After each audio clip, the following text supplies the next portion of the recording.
Eu sou Patrick Porto, eu sou bacharel em ciência da computação, sou desenvolvedor lá na plataforma de publicação da Google.com e sou um entusiasta de ciências sociais. Se alguém quiser trocar alguma ideia comigo depois. Então vamos lá. A gente vai falar um pouco sobre o que é imutabilidade de dados. Depois a gente vai para event sourcing. A gente vai desenvolver uma visão prática fazendo um mini banco financeiro e vamos por um live code aqui, vamos ver se vai funcionar. Tá, imutabilidade de dados. Isso não é um tema tão recente assim, porém é um tema importante quando a gente fala sobre sistemas auditáveis, porque os dados eles precisam ser imutáveis. Tradicionalmente a gente faz sistemas com dados mutáveis, dados que estão sendo alterados o tempo todo. Você tem lá uma linha na tabela, aquela linha está sendo alterada o tempo todo, aquela informação está sendo sempre atualizada. O problema desse tipo de abordagem é que você acaba perdendo o histórico do que aconteceu com aquela informação. Você não sabe como você chegou até aquele momento da história de vida daquela informação. Você está o tempo todo fazendo alterações nela. E a gente pode ver o quanto isso é ruim através do que aconteceu numa corrida de cavalos. Em 2002, uma empresa chamada Autotot, ela detinha 65% do mercado de apostas da América do Norte. E aí um desenvolvedor deles, um desenvolvedor sênior, o Chris, ele decidiu invadir o sistema deles e alterar os dados. E basicamente ele foi direto lá no disco e um pouco antes das informações da aposta serem enviadas, ele ia lá, escrevia para garantir que ele tinha a aposta vencedora. O problema de um tipo de ataque de superusuário é que é a sorte, ou a falta de sorte. No caso do Chris, ele venceu, porém foi o único que venceu. Porque aconteceu uma probabilidade quase impossível das pessoas vencerem e ele acabou vencendo. Então isso levantou suspeita e na segunda-feira estava o FBI lá no escritório da empresa. Então a capacidade de você alterar os seus dados, modificar a sua informação, ela pode ser sim uma vulnerabilidade de segurança. E se você quer ter um sistema seguro, exige que os seus dados sejam rastreáveis. Você precisa conseguir rastrear toda a informação. Então, como é que a gente faz, então, esse sistema ele ser auditável, né? Como é que a gente garante que a gente está fazendo modificações nas informações e mantém o histórico dele? Então, a gente tem que fazer com que um estado, ou seja, aquela informação mais atual, ela seja modificada através de um evento. O que seria esse evento, né? Um evento, ele é um acontecimento, ele é um fato.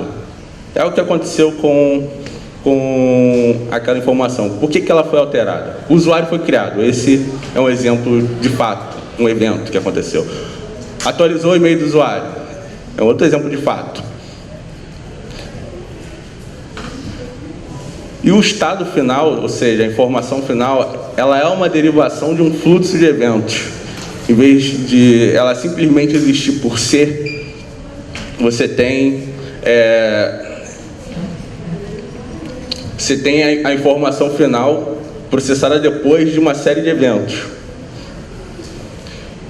E esse fluxo de eventos, ele é somente de anexação, ou seja, você nunca faz uma reescrita dele, você não faz uma alteração no fluxo, você não remove nada, você só adiciona eventos. Nenhum evento ele pode ser alterado ou excluído. O fato é o fato. Então, vou dar um exemplo aqui de como é que a gente abriria uma conta no banco. A gente abre uma conta no banco, a conta foi criada, isso é um fato, e o Gabriel ali, ele é o dono dessa conta. Depois acontece um outro fato que ocorre um depósito. Depois acontece um outro fato, um outro evento, que é um saque. E se a gente quer finalizar aquela conta, a gente não exclui ou altera a informação, a gente simplesmente cria um novo evento dizendo que a conta foi fechada. Beleza, então aqui vamos dar um fluxo um pouco mais complexo de como funcionaria as alterações numa visão da aplicação. A gente cria uma conta vazia, acontece um evento de criação de conta, então essa conta vazia, ela altera o estado dela, por causa dessa alteração no fluxo de eventos. Pode adicionar mais um novo evento, que é o de depósito, onde essa conta, agora ela tem ali um saldo de R$100, e depois acontece um saque, e aí a gente altera esse saldo. Porém, o saldo, ele é uma projeção desse fluxo de eventos. Se vocês repararem, cada evento ele diz o que aconteceu, não para qual estado o objeto vai. Beleza, então agora a gente vai implementar um mini banco em Python utilizando esses conceitos. Os requisitos mínimos que a gente precisa ter num banco é abertura de contas, adição e remoção de fundos, visualização de saldo e transferência entre contas. E as alterações de estado elas devem ocorrer apenas quando um objeto ele receber um evento.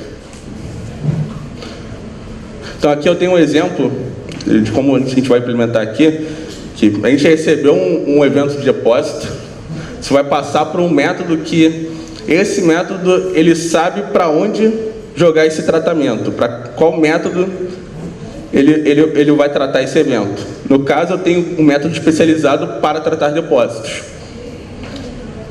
E eu vou criar um método especializado para cada tipo de evento. Aqui, eu posso utilizar qualquer tipo de estrutura de dados para fazer essa modelagem de eventos. Eu gosto de utilizar estruturas que sejam minimamente serializáveis.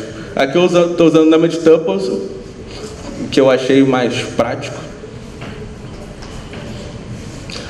Aí eu criei aqui uma classe, um mixing, para criar esse método que tenta descobrir para onde ele vai jogar o evento. Ele processa todos os eventos e vai descobrindo dentro dele mesmo, através de uma regra bem simples que eu coloquei aqui, que é o nome da classe. Aí aqui eu criei uma classe que quando ele recebe o evento de conta criada, ele cria um saldo zerado, cria o owner, e conforme ele vai recebendo os eventos, ele vai fazendo alteração nesse estado dessa classe. Porém, isso aqui não é salvo, o estado disso aqui. Isso aqui é uma projeção, isso aqui só fica em memória. Todos os eventos aplicados, eles devem ser armazenados num fluxo de eventos, né? Conforme a ordem de inserção. Então aqui eu criei um outro mid-sync que eu armazeno dentro do estado do objeto uma lista, e em vez de eu chamar aquele método que trata o evento, diretamente eu tenho um outro método que chama ele, porém antes disso eu salvo esse evento na lista. Então eu tenho sempre a lista dos eventos que aconteceram com o objeto. Além disso, eu não quero ficar chamando esses eventos direto na mão, né? Porque quando eu estou modelando um sistema real, uma regra de negócio vai disparar mais de um evento. Então, nesse caso, eu crio métodos que fazem isso. Como, por exemplo, quando eu faço um saque, antes de eu criar o evento, criar o fato de que aconteceu um saque, eu tenho que ver se tem saldo.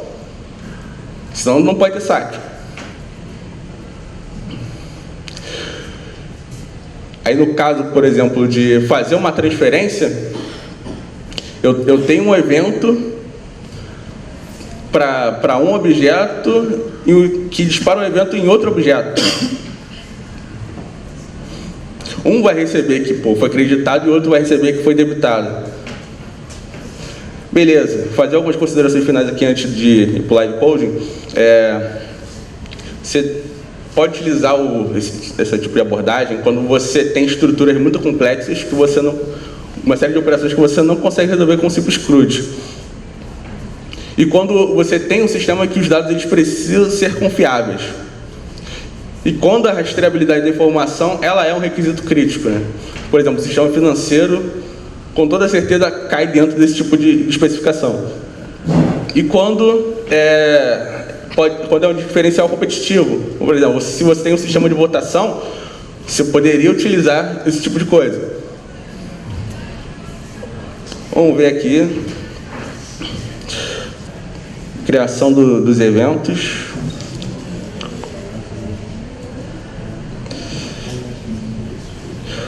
O método aqui que tenta descobrir quem é, com qual método ele vai tratar o evento.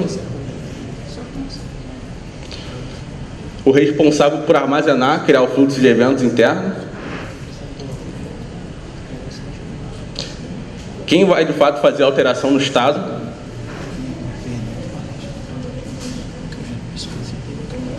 Aqui eu tenho aqui a conta no banco, que é simplesmente um objeto que vai sendo alterado conforme a gente vai lendo esses eventos.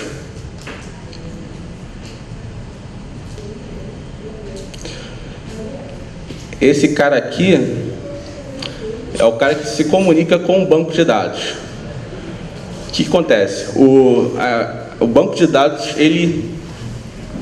a maioria dos bancos de dados comerciais, eles são alteráveis, eles não são imutáveis. Então, a gente faz aqui uma estrutura que tenta trabalhar com esse tipo de banco de dados. Aqui eu estou usando o SQLite.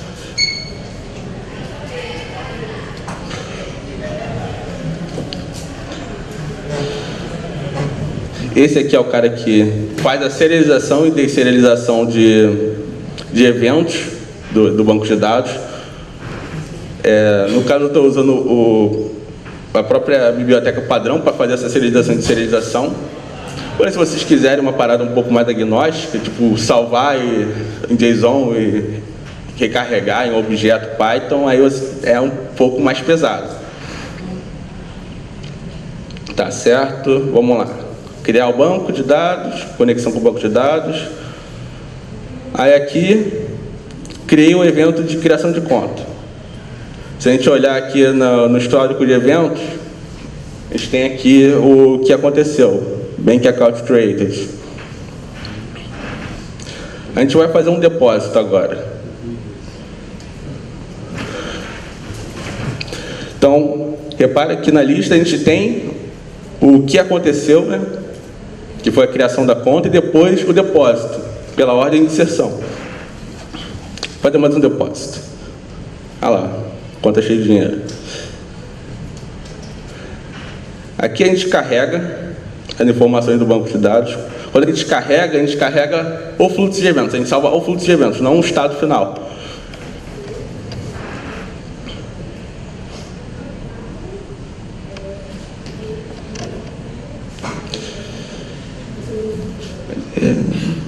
Fazer um depósito um pouquinho maior aqui. E uma das contas, eu vou criar uma segunda conta. Agora tem duas contas. Agora eu vou fazer uma transferência de uma para outra. Se a gente ver aqui, é um pouco confuso, deixa eu explicar isso aqui.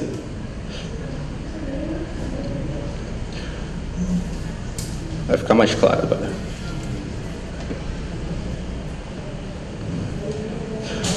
Isso aqui, na primeira conta, eu digo que teve o depósito, aí teve 2 transferências, ou seja, efetuou 2 transferências, e na outra conta, que recebeu essas transferências, a gente vê que a conta foi criada e temos lá as informações de que ela recebeu 2 transferências.